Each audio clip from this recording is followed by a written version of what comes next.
ួរក្បាលវិញក៏មិនឆ្លាតគ្មានពេលតែងខ្លួនខ្ញុំឲ្យហឺហាក៏គ្មានចិនរោគស្នេហា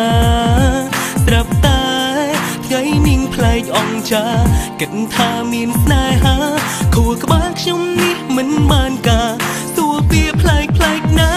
ចង់ដឹងថាពីង kiss ជាអ្វីទៅហើយ miss ជាអ្វីទៅ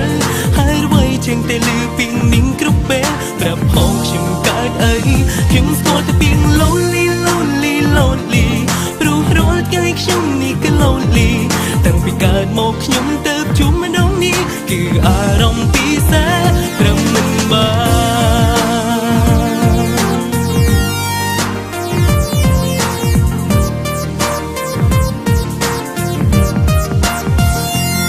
នកើតម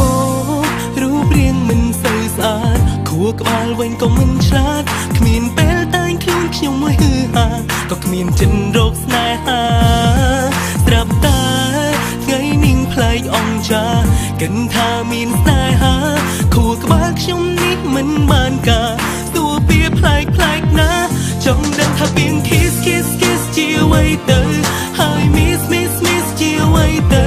ហើយអ្វីចឹងតែលឺពីងនាងគ្រប់ពេលប្រាប់ផងខ្ញុំកើតអីខ្ញុំស្គាល់តែពីង lonely ព្រោះរាល់ថ្ងៃខ្ញុំនេះគឺ lonely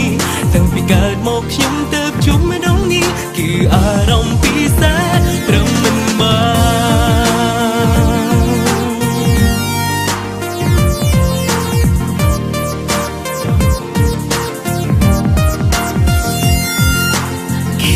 Kiss ជាអ្វីទៅហើយ miss ជាអ្វីទៅអាចប្រឹងខ្ញុំបានទេហើយវាលឺវាគ្រប់ពេលខ្ញុំស្គាល់តែពីង lonely